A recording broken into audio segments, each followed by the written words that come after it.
કરીએ કે જ્યાં ખેરાલુ તાલુકામાં ભારે વરસાદને કારણે પાણી જ પાણીની સ્થિતિ। અનેક નાળાઓમાં પૂરજોશમાં પાણી આવ્યું। નાળાઓ પાણીમાં ગરકાવ થઈ ગયા। અરઠી ગામ નજીક રસ્તા પર પાણી ફરી વળ્યા। ધસમસતા પાણીમાંથી પસાર થવા લોકો મજબૂર બન્યા।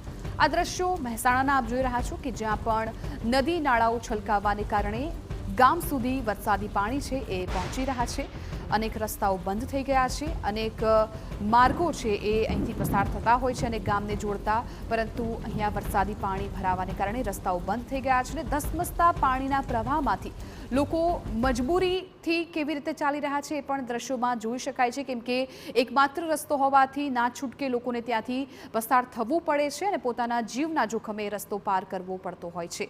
આ એક્સક્લુઝિવ દ્રશ્યો આપ જુઓ કે નદી વહેતી હોય તેવા દ્રશ્યો છે અને આ રસ્તા પરથી એક વ્યક્તિ પસાર પણ થઈ રહ્યા છે। તેમની મજબૂરી છે કે ત્યાંથી તેમનો રોજિંદો રસ્તો નીકળતો હોય છે, એટલે તેમની પાસે બીજો કોઈ ઓપ્શન પણ નથી હોતો। એટલા ધસમસતા પ્રવાહમાંથી પોતાના જીવના જોખમે લોકો નદી પાર કરી રહ્યા છે, રસ્તો પસાર કરી રહ્યા છે। અનેક નદી નાળા છે એ પૂરમાં ફેરવાઈ ગયા છે।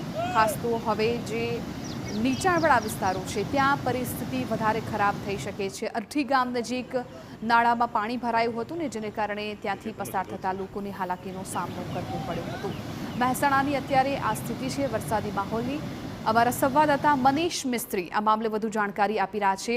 મનીષ, જે રીતે દ્રશ્યોમાં જોઈ શકાય છે કે ધસમસતા પાણીમાં પ્રવાહમાંથી પણ લોકોને પસાર થવું પડી રહ્યું છે, અત્યારે હાલની શું સ્થિતિ છે? શું વરસાદ હજુ પણ ચાલુ છે?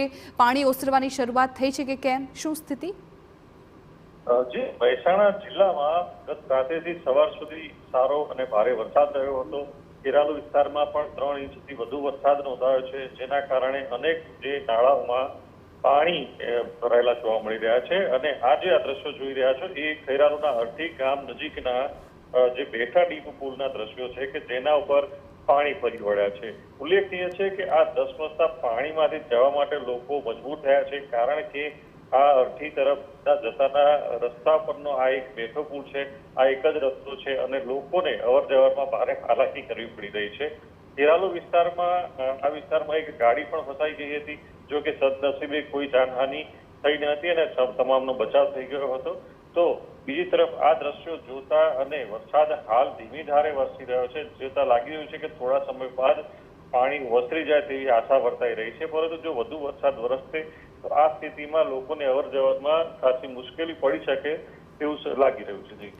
બિલકુલ મનીષ, આભાર સમગ્ર જાણકારી બદલ। તો અત્યારે મહેસાણામાં અનેક એવા વિસ્તારો છે કે જ્યાં પૂર જેવી સ્થિતિ છે, કેમ કે નાળાઓ છલકાઈ ગયા છે, પાણીનો ભરાવો ખૂબ વધી ગયો છે, જેને કારણે અવર જવરમાં મુશ્કેલી પડી।